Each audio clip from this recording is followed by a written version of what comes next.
Hey nerds, today we are going to be going over the season finale of House of the Dragon, episode 10, titled The Black Queen. So we're going to go through a spoiler breakdown and a discussion starting now.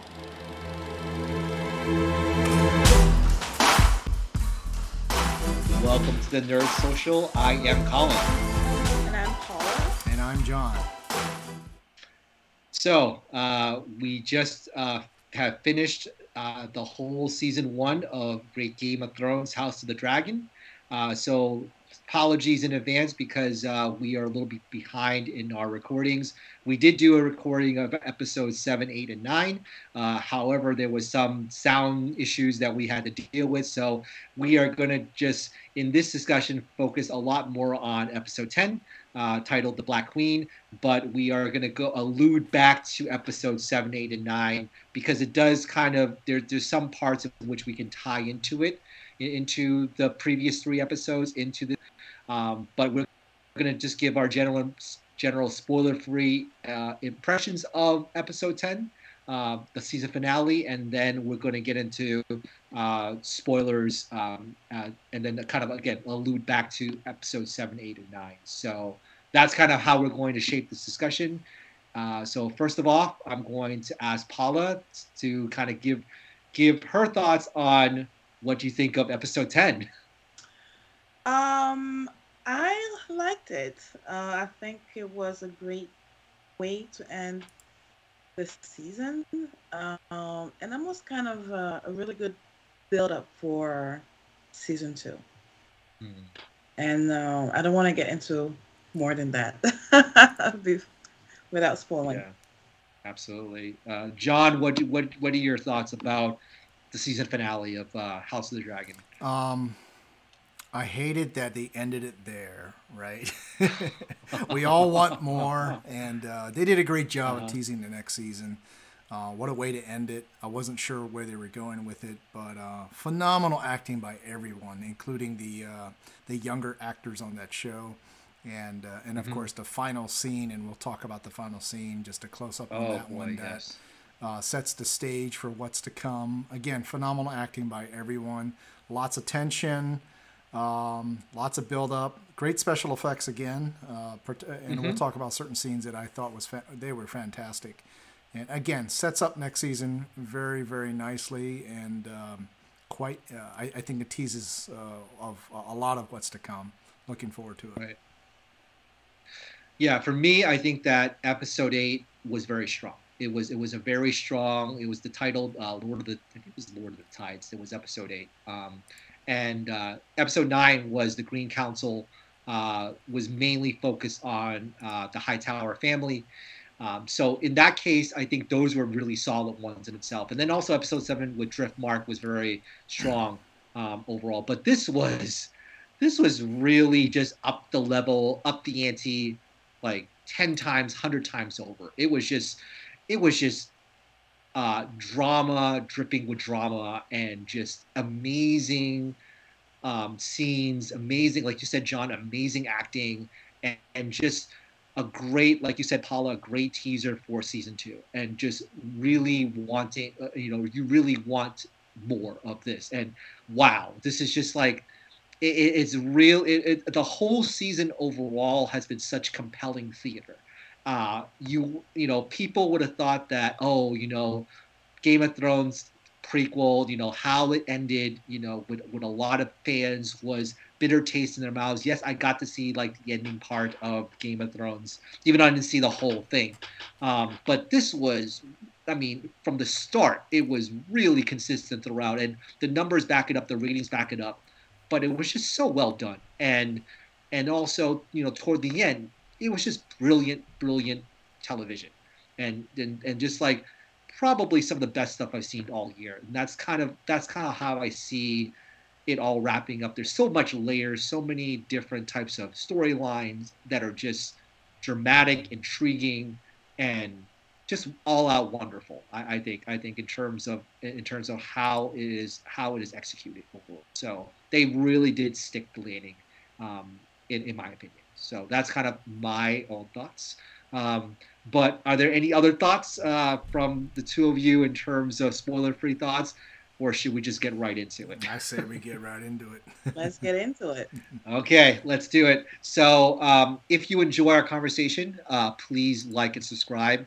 It helps us out really, really well in the algorithm, and really, really appreciate your support. You know, we're trying to grow this. We're heading into our third year at the Nerd Social, so thank you again for all those that have subscribed and listened into our live streams as well as our recordings. Really, really appreciate it overall. So, spoilers ahead of season 10. Not season 10. Episode 10 of season 1's House of the Dragon. So spoilers ahead. So, let's get right into it. So, do you want to go chronologically, or do you want to go to the end scene of? Do you want to just go to the end scene? Where do you want to start? We should go chronologically. Let's since it built it up in the episode, why don't we build it up as well, right? Yeah. So we got Rhaenys showing up after episode 9. Shows up at Dragonstone and to deliver the news that the queen is being usurped by Aegon, who's been named the heir and the king. And so for those of you that you know, we did talk about episode 9 being kind of like the High Towers episode. No Rhaenyra, no Daemon in that episode. It was kind of the buildup of them kind of searching for the heir as to where he was and all of his proclivities and all of his depravity from episode 9. We don't see the High Towers in this episode except for Otto. We'll get to Otto later on. But this has been kind of a build-up from you know, episode 7, where Rhaenyra and Alicent were at each other's throats, you know, almost at each other's throats, and then in episode 8, King Viserys was pleading them for peace, and then kind of dying peacefully, but also echoing to Alicent that Aegon should be king, with the prophecy of the song of Ice and Fire, of Fire and Ice, or Ice and Fire. I don't remember which is the order, but telling the prophecy, but instead that prophecy was supposed to be told to Rhaenyra, but Viserys, in his kind of weird La La Land state before he passed away, he voiced it to Alicent, and then basically, like you said, Alicent and Otto kind of conniving and scheming in episode 9 to try to get Aegon to the throne. So now that's kind of where we left off, and where Rhaenys comes in episode 10 with the news of the usurpation, as you put it, John. So we saw that, and then before that, before she came in, we saw a very touching scene of how Luke her second son, was very anxious, hesitant about ruling, being the Lord of Tides, because right now we still am unsure of Corlys's condition. We know that Corlys was in battle. He was severely wounded in some ways, or some mystery surrounding his whereabouts. But then Rhaenyra trying to explain to him and comfort him that, hey, it's going to be okay. It's going to be it's going to be fine. And how Luke kind of looks up to her very, very much, kind of like say that you're perfect, everything's perfect about you. You know, how did you get to this point? And we saw, like, as an audience member, we saw how Rhaenyra was hesitant or didn't know her place when she was younger, and now, you know, she has matured into a steady leader, and how Luke is now the one that's kind of like untethered or just like unsure of himself, as he is ready to become the heir, potentially. So I found that to be a very touching scene as well, before Rhaenys kind of came in and delivered the bad news. And this episode was very much Rhaenyra's episode. It was all about Rhaenyra in a very, very good way. And just either of you just try to talk about like Rhaenyra's kind of development throughout the series, because I found it to be very fascinating. Like, her whole arc in this whole episode was just a compelling stuff. It's just really, really good drama overall. Either Paul or John, go ahead. Yeah, well, first when Rhaenys came with the bad news, at that moment, Rhaenyra really, gets she gets two horrible news. Not just that Aegon took the the throne from her, but that her beloved father died. Right, so it Mm, was still just really, really, hard for her to to to take, as we see, because then something goes wrong with her belly and her baby. Right away she goes into labor, right? So that's right. how much that really, those bad news really affected her. Now, as far as her talking to her son beforehand, I Hmm. mean, I think he's just a kid. He has Hmm. every right to be afraid, every right to not want to really be put in in this in this role. Hmm. Oh, because he's just a child, and Right. the good thing is that his mom also went through that, so she was able to kind of relate to him on that, and just say, hey, listen, I went through the same thing. I was young too, but as you get older, you'll see. You're just gonna, step into it. Hmm. And Hmm. yeah, and I thought that was really the best thing that she could have said. Though I don't think it really calm him down, right? Mm. Yeah, Yeah. I Yeah, don't definitely. think it worked. Yeah, definitely. He wasn't that calm about it, but I think that he's still hesitant, and and we'll get to his story as well at near the end of the episode. But you mentioned about kind of how Rhaenyra, getting the shock of being usurped, getting the shock that her father died, then having to go through labor at the same time, uh, was gut wrenching because it reminded you of the first episode.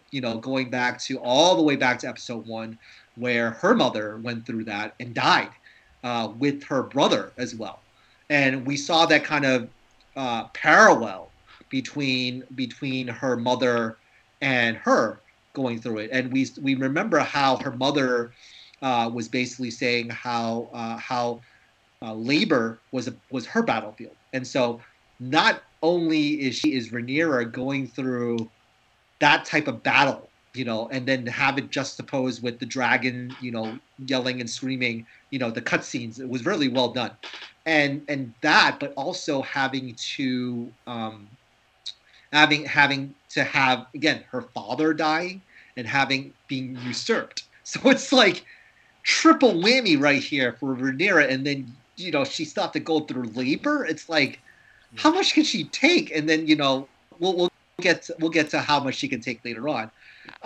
But then also Daemon not being very supportive, just like kind of in a rage almost, and we kind of see like in some ways the heel turn as well of Damon going on is like, what the heck's going on? And and it's funny because he also asked the question like that all the audience was asking last week in episode 9 of why did you just kill them and be done with them?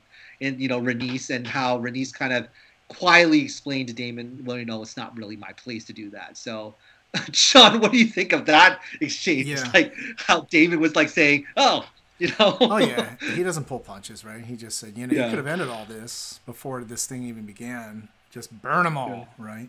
yep, And Rennie says, it's not my place to start this war, and yeah, you know, and then we're treated to, unfortunately, like you all said, Rhaenyra going into labor prematurely, and hmm, poor Rhaenyra at the same time, poor audience being subjected to yet another birth trauma on screen, yep, and this one being, I think, the most gruesome of all, right? And the baby was mm, stillbirth, premature stillbirth, and she had to not only mourn the loss of her father, but also now right, Yeah. mourning this baby who just never really got to truly be born, right?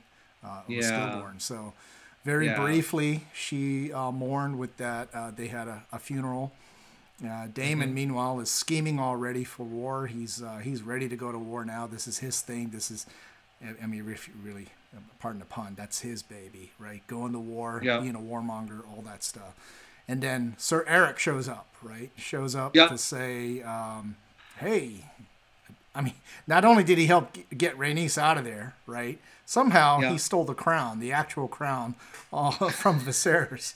And, hey, go Sir Eric, the one with the E, right? Yeah. And the one with the E, exactly. And so she's now crowned the queen. This is where Daemon goes into action, trying to show the boy. And again, I got to say, for Luke, already giving this much attention to the little boy, early on in an episode. Well, you can kind of foreshadow where it's going when you are a veteran TV watcher. When you see stuff like this, I'm like, oh no, is this where I think it's going? Right. Anyways, so he gets to show them the loyalty, tries to get the loyalty out of the other Kingsguard members as well. But again, Daemon going in action with just ready to go to war.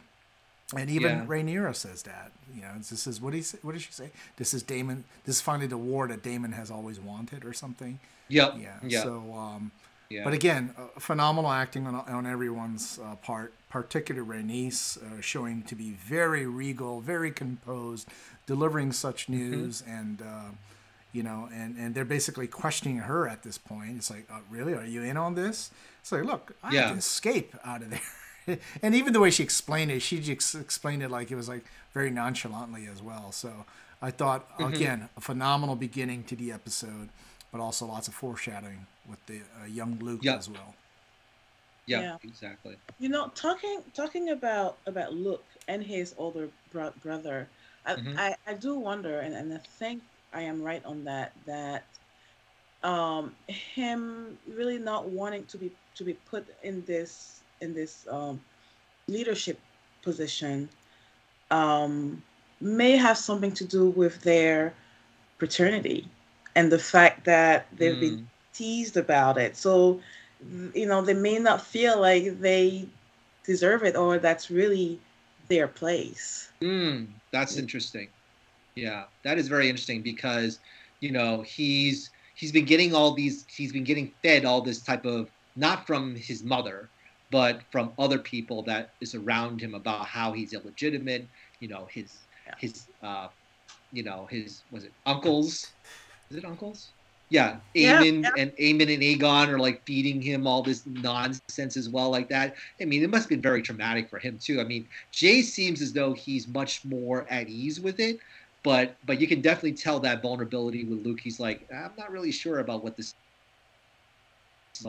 And why am I thrust in this position? And to be married with the granddaughter of Corlys Valerian. So it's just a lot of different types of thinking in his head. Like, do I really deserve this? Am I really a part of this kind of Game of Thrones type of thing? Am I worthy of this? All this type of this drama, And it definitely plays with his head a lot, and it's just I just think that it's definitely like John said, he's been given a lot of the story because of what's going to happen later on. But I think that it also kind of harkens back to a lot of the uncertainties of Rhaenyra when she was younger. Although we can definitely remember kind of when she was younger, she was much more defiant and rebellious. Alicent was kind of like a little bit more like Luke, where she was uncertain, not at ease with her position, even when she had Aegon and when she had Aemond. She wasn't very at ease with herself. Remember back in episode 5 where basically when her father had to leave and then say, you're on your own, like you're basically on your own. No one's going to protect you. You better shape up, pretty much. And we definitely see Alicent throughout, the time jump and all the 2 time jumps, kind of get to a position where, she's, like you said, Paula. Is she near where Daenerys was in Game of Thrones. No, not yet, but you can tell that she's letting other people do all the other dirty work, for her, especially Larys, as one of the people. A lot of memes out there about their relationship. That's all I'm going to say about that. But you can definitely tell that there are some parallels between the kids that are now and when they were kids, in the first 5 episodes, when they were younger. Some of the parallels that were there. I also remember from the fight that they had with Christian Cole and I think it was Harwin Strong was with the two of them fought, when the kids were around, jousting and stuff like that, and then it's all kind of it's all kind of comes together at the end, and you can definitely tell that because of the choices that were made in earlier episodes, it leads to this kind of culmination, and you feel as an audience member, you feel very satisfied because you're like, oh, I've been invested in this since the beginning. We talk about Aemond, we're invested in him, now because of what happened here in this episode. But I would argue that all that type of bitterness and stuff like that was set up very beautifully in the earlier episodes, with his eye getting cut out in episode 7, I think it was. So there was a lot of type of those kind of little nuggets that you saw that they kind of paid off here in this episode. That's kind of like how I kind of see the progression. So we do get to see Sir Eric come in, and then we get to see Otto Hightower in his own kind of like the Hightowers being the only appearance that they're making is he comes to Dragonstone and offers terms to Rhaenyra, saying that, oh, your son's going to get all these titles and all these type of things, you're going to be fine. But it was very, very shocking to some of the audience members, maybe even to me, that Rhaenyra was like, yeah, you'll hear my decision tomorrow. And then Daemon's like, what the hell? Yeah. Like he's flying in with he's flying with he's flying with the dragon, and he's like, okay, let's go, let's get to it. Yeah, all because then, Otto produced a letter from Alicent, right? Her former that's right, former BFF, right? And that seemed to soften her up at that point. So correct. But she didn't soften it up that much because she threw that hand symbol, like she's just like that. It's like, wow.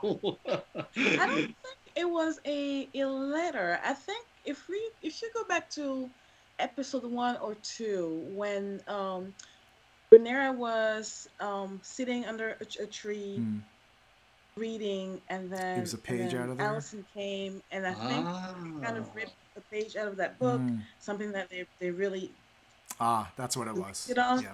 And I think that's what it was. Yeah. Wow, so it was a reminder. I didn't even catch that. Wow, that's a really good catch. Yeah. I didn't even think it was that. Wow, that's amazing. Right. Yeah. So that's when they were still friends, and they really loved each other.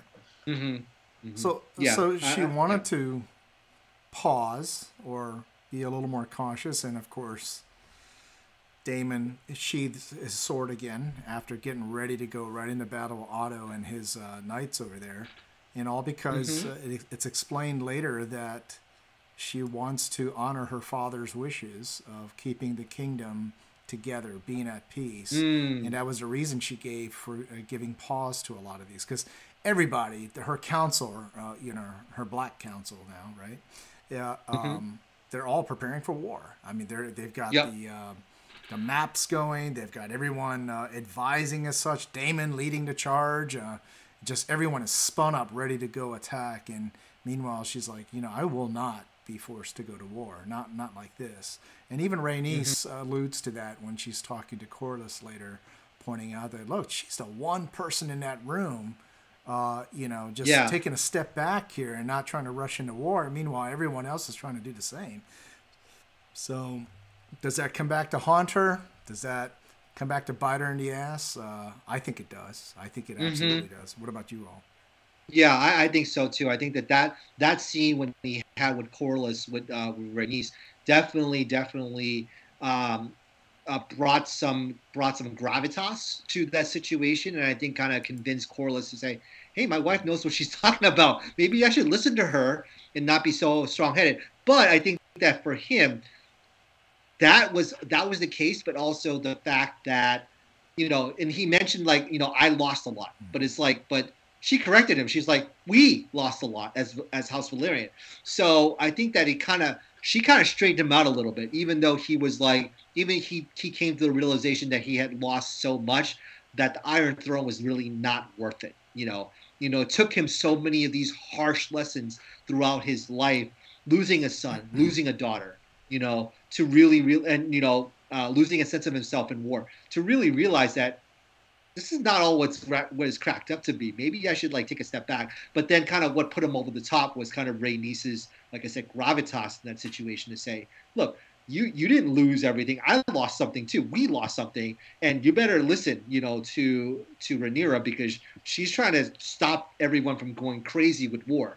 And there was a scene before then where Rhaenyra and Daemon were at each other's throats, literally. Literally. He was at her throat about the situation, and then she realized that her father never told her about the prophecy, never told her about the Song of Fire and Ice. Daemon, right? Daemon about the yes. So you can definitely see like Daemon's kind of felt left out in this situation.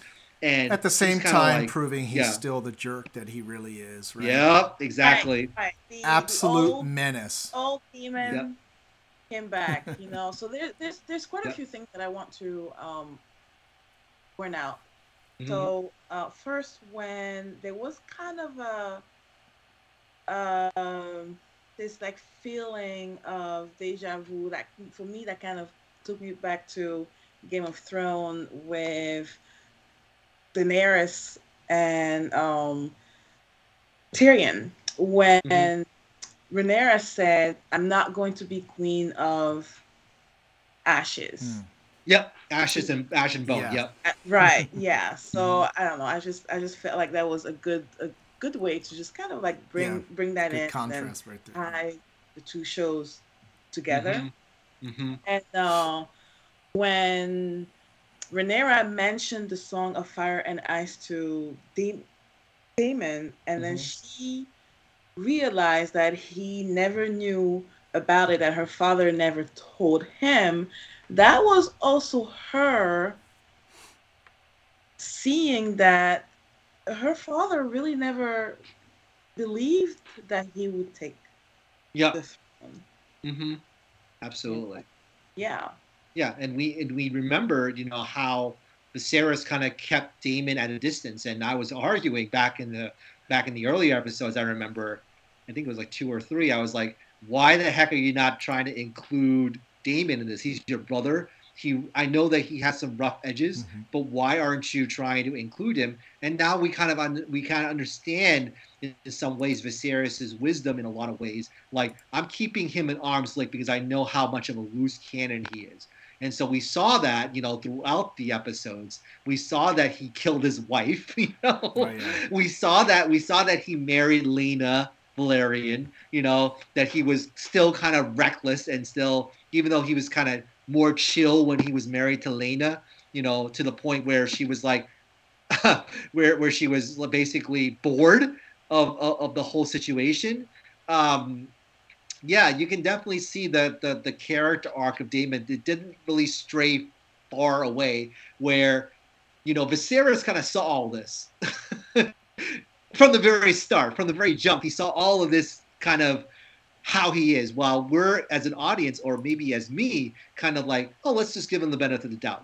He's been wronged. He's been, this or that, or, he's really not looking for this. But we can definitely tell that he, from this episode, how he treated Rhaenyra and how he's kind of distancing himself from her.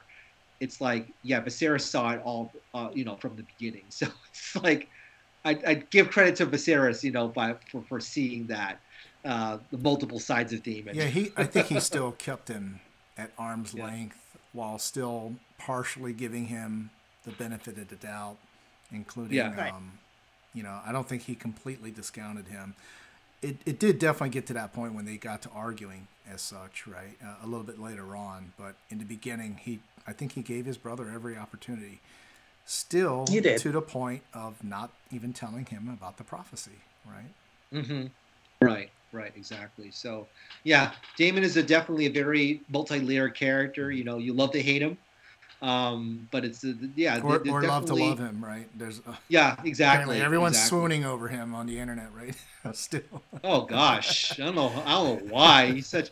I mean, you know, if you think of him as he's I don't know. relationship material, let's just say that, you know. Yeah. Yeah, So but do you guys hey, Somehow do you guys he's got think fans. that we are now going to see this bad side of Damon Moore, because finally he has gotten the war that he's always wanted and that he's been mm, waiting for. I hope So so. yeah, is that gonna change him? Well, I don't want to say change him because he's still bad inside, but is that gonna bring that yeah. side of him to the foreground? I think that if he loses Rhaenyra, let's just say, for example, I don't think it's going to happen, but I haven't read the book, so I don't know. But if it's to the point where Rhaenyra somehow is seriously affected, or seriously wounded, gravely wounded, or close to death, he might think twice. He might show some restraint, but you know, and we'll get to kind of how Rhaenyra is, you know, at the end. But I think you're going to see kind of like the full bore of who he is moving forward, because he's going to be just going all out. You know, if the soldiers or his army is one extreme, Daemon's is going to go 100 times more extreme than that. So it's just going to go into like, and we see this because he went to Dragonmount to to seek out the wild dragon. You know, he's already Yeah. like showing that type of reckless side. You know, like, you know, singing that song and trying to soothe them, but we don't find out what happens to him. You know, we don't find out, but we kind of know. Obviously, he's not going to get killed. I don't think so. So I took that scene differently. I took Mhm. it as even the reckless Daemon, the warmonger Daemon, the warrior Daemon, has some level of respect for the dragon, right? That's Mhm. down there. As dangerous as it is, you know, he's still very arrogant and confident, but there's like a healthy respect for that dragon out there. And I think that sets up the final scenes that we see and harkens back to what also Viserys had said, that, you know, this folly of humans thinking, the Targaryens thinking they can actually control dragons, which is really not the case at all. You know, everyone is very lucky that these dragons even listen half the time, and we kind of Correct. see a little bit of that as well, right? But Yeah. Daemon, yeah, I hope he definitely rears his ugly head, literally, in the next season, because he is the badass warrior among the blacks, right? So yeah, show it, bring it. Yeah. I want to see. Definitely. Yeah. And then you definitely see that that on the other side, you can definitely see that Otto, Laris is definitely the ones that are schemers and the scenes, and you know, we don't really have anyone that's on the ground, kind of like a soul, maybe Christian Cole, I would say. That's probably in terms of kind of like the jerk factor. Christian Cole probably is one of the ones on the ground that's like Eric with an A, not so much. Maybe you could say, but yeah, not so much. But Christian Cole definitely there. Yeah, he's gonna be barbecue on a stick, hopefully. Yeah. So after that scene on Dragon Mount, we get to a point where Rhaenyra is where actually Luke and Jace were volunteering to send a message to their potential allies, and so Jace was sent to, I think, Stark. Winterfell, yep. And Winterfell, and then Luke was sent to I don't know what the place's name is. Storm's End, yeah, with Boros. Yep. The Baratheons. Yeah, yep. The Baratheons, yep. And so he ends up going there in a rainstorm and sees Aemon's stolen dragon, Vhagar. And that was what an awesome scene that was, right? In the rain. Yeah. It kind of looked like Jurassic Park, right? Oh yeah, that was massive. He's massive. He's like, wow. Yeah, I think I would have turned around and left. Yeah. Aemond definitely has Joffrey vibes. You're right, Paula. He has the Joffrey vibes there going. Yeah, definitely. Oh man, he's not well liked. Let's just say, even though we feel kind of sorry for him from losing his eye, but he deserved that though. He deserve that. Yeah. He deserved that. I never felt sorry for him losing his. Neither did I. His eye, because he started it. Listen, you cannot start a fight and then get your butt kicked and then claim victim. Lose an eye over it. But he did get another badass moment. That sapphire eye looks cool as hell. Oh yeah. Nice. Oh yeah.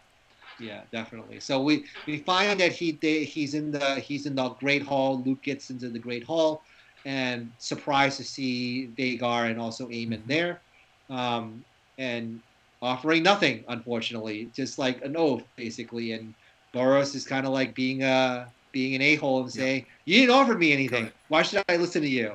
You know. And so, well, Aemon's here, offering his hand in marriage to one of my daughters. You're not giving me anything, but, reasonable man would probably say that too. You're looking for someone type of alliance. That's what a reasonable man would say. Even after his father, Boros' father, apparently committed to the heir being Rhaenyra, right?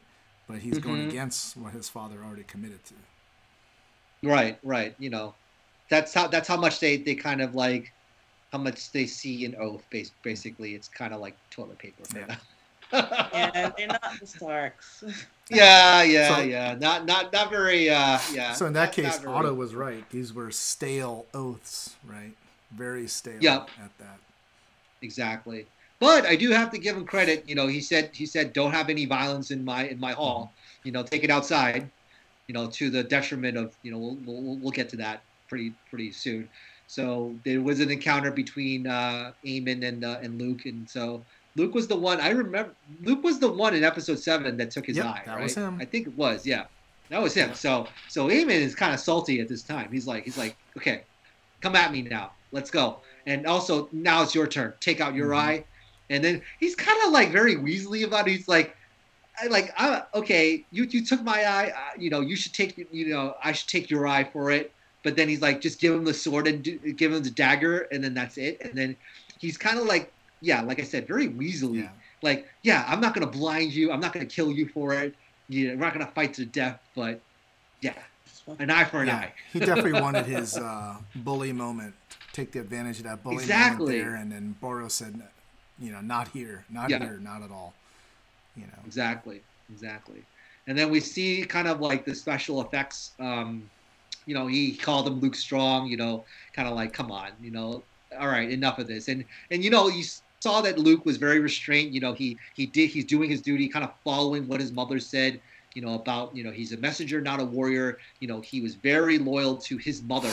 Even towards the end there, very loyal. And so we see that he left without incident, but then, he's in the rainstorm with his dragon Arax, and then we see that Vhagar, they kind of taunts him. Aemond and Vhagar taunts him. Yeah, it's like a horror movie. Just comes over the top. Yep. That comes over the top. Thing. Oh man, that was You're in the clouds. Everything's dark. There's lightning everywhere, so you see only glimpses of it, and Vhagar's out there somewhere, but where the hell is he? And they had a really nice, cool cinematic shot from underneath, and that thing looks like it was like 6, 7, 8 times larger than Arax, right? So even more. I'll say even more. Yeah, right. It looks huge.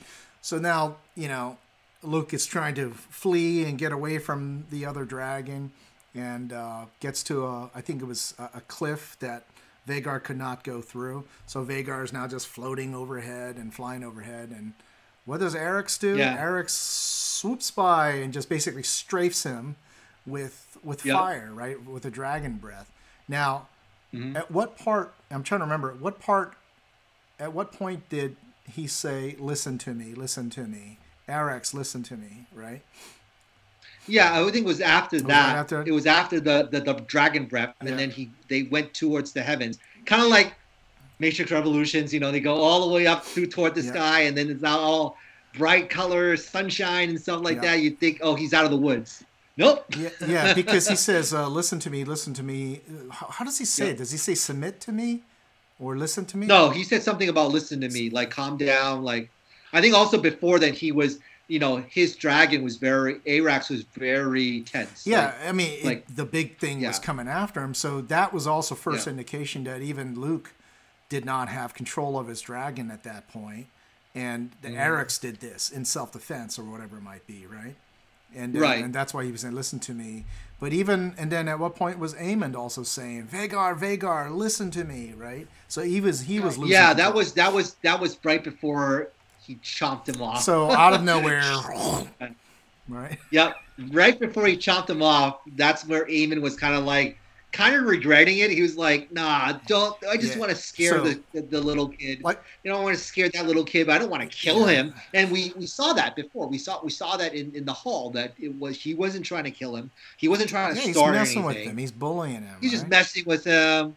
But then you kind of see that actions have consequences. You start messing with him, someone's going to get hurt or someone's going to die, and that's what happened. So he took it too far. Yeah, the close up of his face was like, at this moment, he realized he screwed up. Right, that he started the war.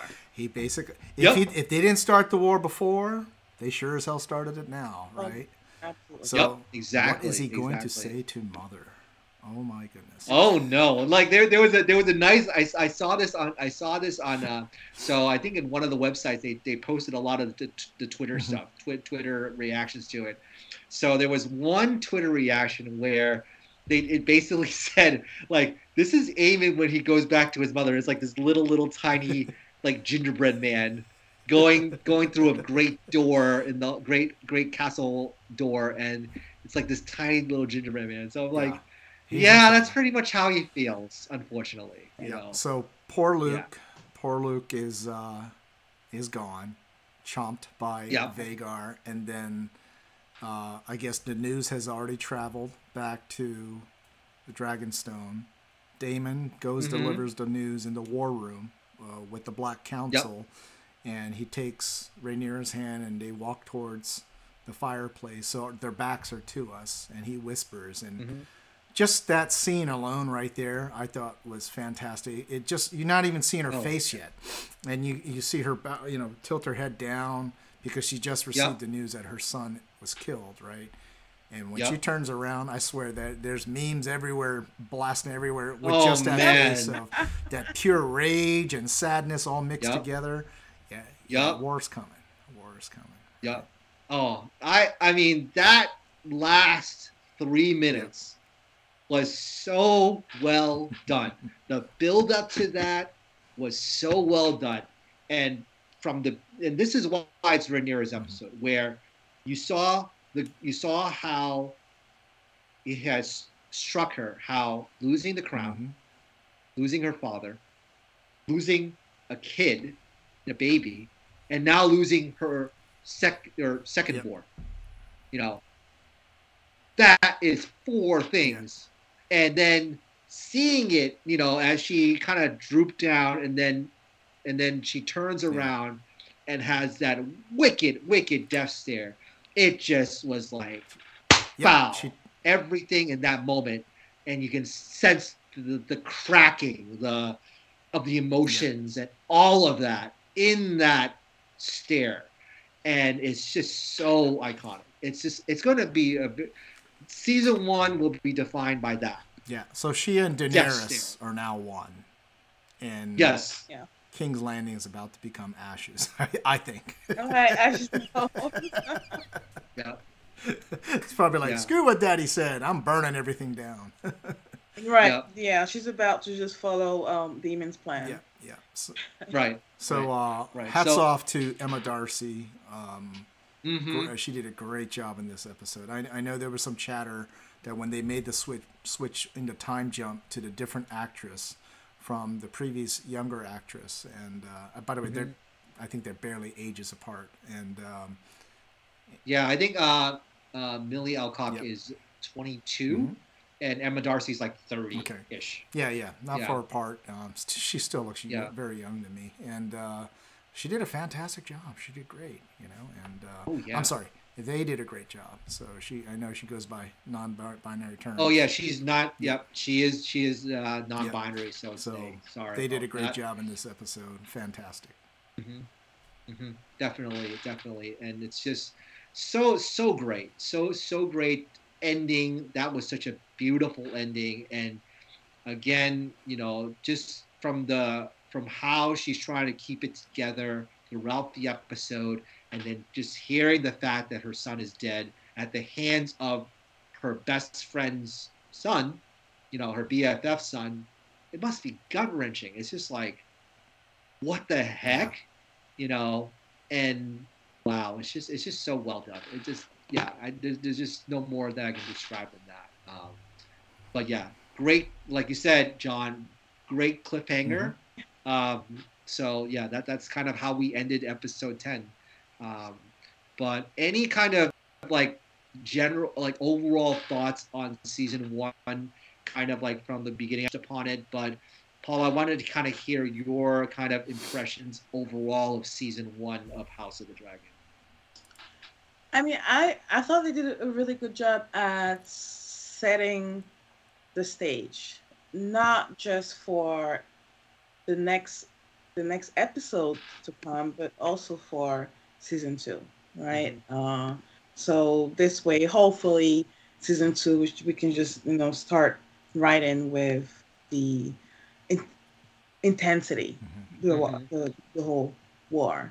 But no, I mean, season 1 was wonderfully done. I think they did a great job with just introducing each character.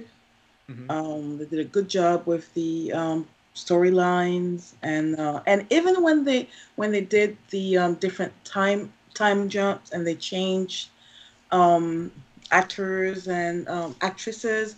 At first, it felt a bit off, but the story and the acting was strong enough so that feeling didn't last long. Paula, if you were to rate the season from a scale of 1 to 10, 10 being the best, what would you give it? I would give it a 9. Oh, nice. Very nice. Yeah. John, what do you think about your thoughts general about season 1 of House of the Dragon? This season, especially coming fresh off, well, not that fresh, but coming off of everyone's memory of the final season of Game of Thrones, I was just as nervous going into this season on what to expect. And I thought the slow burn approach was great. At the same time, the time jump kind of sped things up a little bit. Great acting, great cinematography, great effects. Everyone did a fantastic job. And I think it just moved along briskly. It was a very nice, taut 10-episode season. So I loved it. I also give it a 9 out of 10. And I think it delivered on what it was trying to do. And I think the audience numbers also show it as well. They did a great job of teasing just enough in each episode that kept the audiences coming back for more. And so yeah, the showrunners did a great job here, and they deviated just enough from the book. Apparently, I haven't read the whole book myself. I think I'm only in the first few chapters, and from what I understand, they deviated just enough to be a little different, but still staying within the spirit of the book itself. So great job, 9 out of 10. Yeah, I think that for me, it's probably, having not watched the originals. And only watching a few episodes here and there, I just, I am just really impressed overall. I think that in terms of this year, it's probably some of the best stuff I've watched this year. The quality of it, even though it's a slow burn, we've seen and reviewed stuff on this channel about slow burns. Yep. The slow burns are pretty good slow burns. They're not like slow burns where it's like the story's dragging it's boring, it's not compelling. No, this is still compelling stuff. Like good payoffs, the slow burns, they are payoffs. They're compelling storylines. You know, some people may argue that the deaths they're not as impactful. I would argue that even though that there are deaths of kind of more minor characters, they are impactful in their own way. Yes. And they still have consequences because of the deaths. And also, you know, the death of Luke is going to have some consequences. Oh, yeah. Some big major consequences because it was the hands of Rhaegar and Aemond. So to say that, oh, you know, shocking deaths don't happen, well, not like in this kind of like jaw-dropping type of like nothing, like you didn't expect that from happening. You kind of saw that happening, but they were still impactful in many ways. So I just think that, you know, there are definitely some great performances overall. Viserys going back to episode, that was episode 8 of him going into the throne room, you know, decrepit and stuff like that. That was amazing. Alicent coming in, I think it was episodes 4 or 5? I think it was, where she was going in by herself, you know, defiant and things like that. That was really amazing. The acting was brilliant as well. Just like the character studies of, say, a minor character like Larys, like Harwin Strong, Sir Christian Cole, you know, at the first few episodes, you know, of him being such a noble character and then kind of losing his mind because Rhaenyra rejected him. you know, even the minor characters like that, it really was compelling theater. So I would have to say like either 9.2, 9.3 because of the ending. Kind of bump it up just a little bit because of that, but yeah, pretty solid overall and great show. I think that I'm looking forward to what happens in season 2. Comparatively speaking to a lot of the other shows and content that we've seen over the last month and a half, I would say we've been covering so much content over the last month and a half. I would say this show was the most consistent throughout the whole time we've been covering all the other shows we've been covering thus far. So, any other final thoughts before we wrap up? No, season 2 can't get here fast enough. Yep, exactly. Yeah, and I wonder how long it will take, because I know that they were, you know, in the originals, there were definitely delays, you know, in the season because I remember there was one because like they didn't have enough snow. to film some of the scenes. So I don't know if there's gonna be like delays like that or anything like that. I'm not sure. I don't even know if they're shooting, to be honest with you. So yeah, I have no idea. Yeah, but I do know that they're probably gonna have a much bigger budget if they're expecting more battles and such. And I think that George R.R. Martin said that they have enough. He has enough material to do 4 seasons. I think that was what was said online. So you know, there's gonna be a lot more House of the Dragon as we move forward. In the next upcoming year. So it'll be great to kind of see this from the start and then toward the eventual end of this, and how close would it get to, you know, how close would it get to the originals? You know, are they going to make that far of a time jump? We'll see. Yeah, we'll see about that. But that is what we think about House of the Dragon season 1. So please tell us what you thought about it by commenting down below. Like and subscribe if you like more content like this. And we will see you next time in our next video. Okay, guys. Bye, everyone. Bye now.